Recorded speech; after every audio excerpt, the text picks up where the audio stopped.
Hey everyone! Today I will be reading When Sophie's Feelings Are Really, Really Hurt by Molly Bang. While I read this, I want you to think about if your feelings have ever been hurt.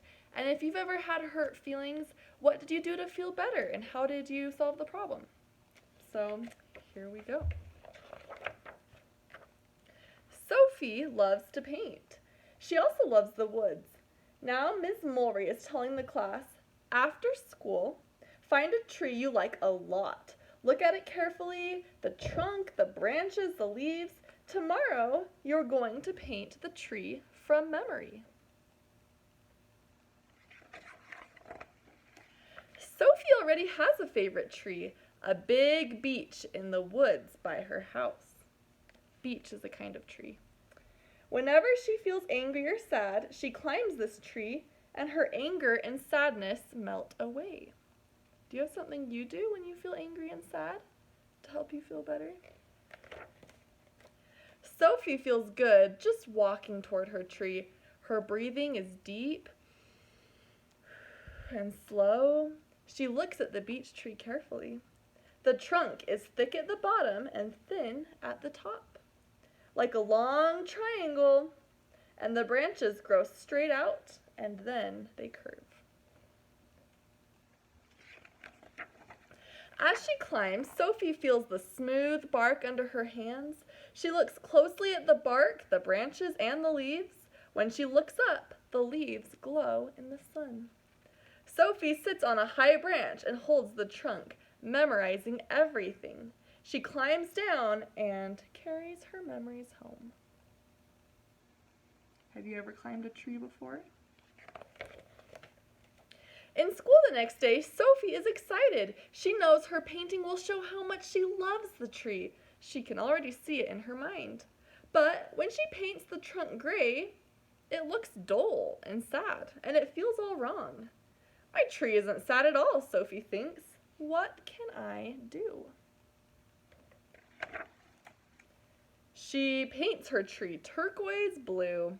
Wow, not sad anymore. But now she has another problem. If the tree is blue, what color is the sky? Sophie paints the sky orange. Now the tree pops right out. The beech looks wonderful, the way it makes her feel. But plain green leaves look too dark. Sophie remembers how each leaf glowed in the sun. She tries yellow and mixes in some green. She even knows this color's name, chartreuse. Yes. How can she make the tree still more wonderful? She paints yellow all around it as if it's shining. She fills her shining tree with animals she has seen in the woods. Oh, is Sophie ever happy now?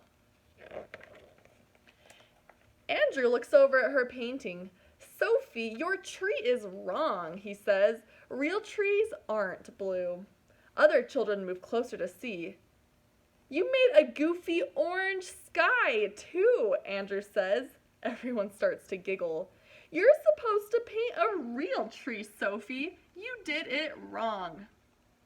How do you think that made Sophie feel when he told her her tree was wrong? Sophie feels her face get hot. She stares down at her sneakers. She feels tears dribbling down her cheeks.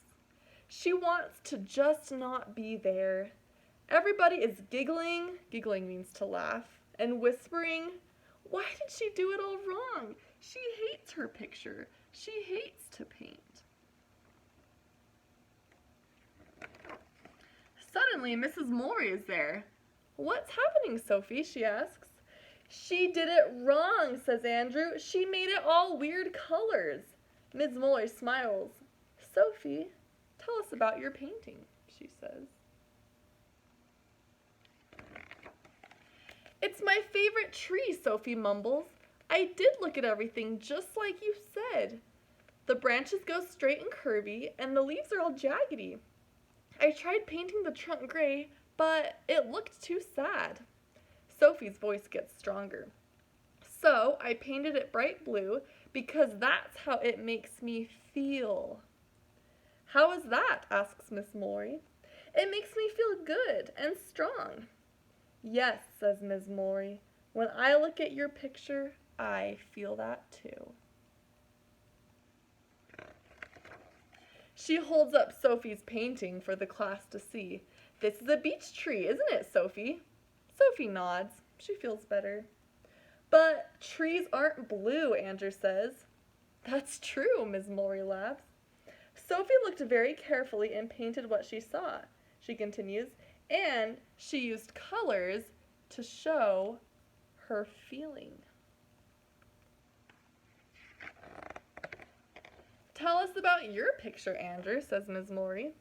It's a pine tree, Andrew says. It's twisty with patchy bark. The pine needles are sharp and pokey. Sophie points at the roots. His tree is holding onto the hill like it will never let go, ever. Yes, says Ms. Maury. Perhaps that shows some of Andrew's feelings about his tree. She holds up the two pictures. Both artists looked carefully at their trees and made very different and very special paintings. Now, let's put all the paintings on the floor. Find something special and different in everyone. Maybe something you want to use next time you paint. Sophie looks at her painting for a long time. Andrew looks at it too. Your blue tree does look kind of happy, he says. And I like how your tree holds on tight, Sophie replies. After school, Sophie walks to her beech tree, but she doesn't feel angry or sad or hurt anymore. Sophie loves painting and she loves her tree. And she loves just being Sophie. So next time someone hurts your feelings, remember that you can talk to them and figure out how they feel, and you can tell them how you feel, and you can solve the problem by trying to understand each other and to be kind. So I hope you liked the book.